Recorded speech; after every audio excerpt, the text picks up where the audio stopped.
న్యాయం గెలిచింది, ధర్మం నిలిచింది, సత్యమే వజయతి. హాయ్ ఫ్రెండ్స్, అందరికీ నమస్కారం. నేను మీ స్మార్ట్ చారి. మనం అనుకున్నట్టే ఈరోజు పల్లవి ప్రశాంత్కి బెయిల్ దొరికింది. నిజంగా చాలా హ్యాపీ. ముఖ్యంగా దీనిలో ముఖ్య పాత్ర మన బోలే అన్నది.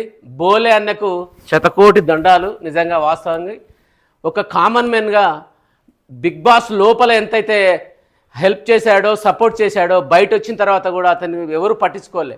అరెస్ట్ అయిన రోజు ఎవరు రాలేదు. అతను ముందుకొచ్చి ఒక 50 మంది లాయర్లను ఏకధాటిగా కోర్టులో తీసుకెళ్ళి ఈయన తరపున వాదించి ఈరోజు బెయిల్ కనుక సాధించుకొని వచ్చారు. వాళ్ళందరికీ నిజంగా హ్యాట్సప్ లాయర్స్. అందుకే అంటారు, చట్టం తన పని తను చేసుకుంటూ వెళ్ళినా కూడా న్యాయం అనేది ఒకటి ఉంటుందని సమాజంలో. ఇప్పటికి కూడా ఒక మారుమూల ప్రాంతం పల్లవి ప్రశాంత్ ఒక రైతు బిడ్డకి న్యాయం జరిగింది ఇప్పటికీ. కానీ ఎంతోమంది ఎదురు చూస్తున్నారు, ఎలా ఎలా ఏమవుద్దో. బిగ్ బాస్ కప్ గెలిచిన తర్వాత కూడా అతనికి ఏం సంతోషం లేదు. ఒక సెలబ్రేషన్ చేసుకునే అంట ఆ సంతోషము ఇంతలోకే ఈ అరెస్ట్ రూపకంగా అతన్ని వెంబడించింది. కాబట్టి ఇప్పటికైనా ఆయన కొన్ని షరతుల మీద బెయిల్ ఇవ్వడం జరిగింది నలుగురికి. దాంట్లో A1 ముద్దాయిగా మన పల్లవి ప్రశాంత్కి నిర్దోషిగా ఈరోజు బెయిల్ మనకు రావడం చాలా సంతోషకరమైన విషయం.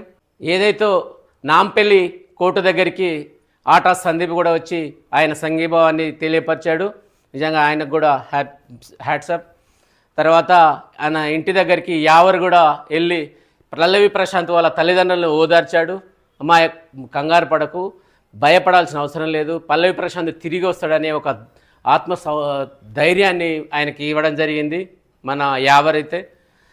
ఇది రేపు పల్లవి ప్రశాంత్ రేపు మార్నింగ్ కానీ, ఈరోజు నైట్ అంటే కష్టం కానీ రేపు మార్నింగ్ కానీ ఈవినింగ్ లోపు పక్క బయటకు వచ్చే పూచి షరతులతో కూడిన బెయిల్ మనకు మంజూరవే జరిగింది.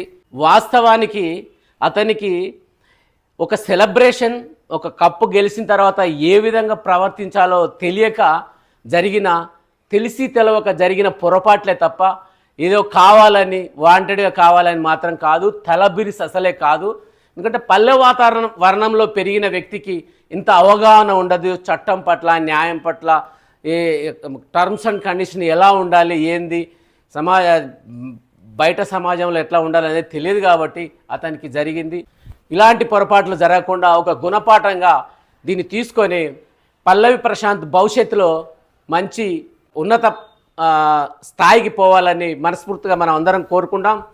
ఈ వీడియో కనుక నచ్చినట్టయితే లైక్ చేయండి, షేర్ చేయండి, సబ్స్క్రైబ్ చేయండి, బెల్ ఐకాన్ గుద్దిపడండి.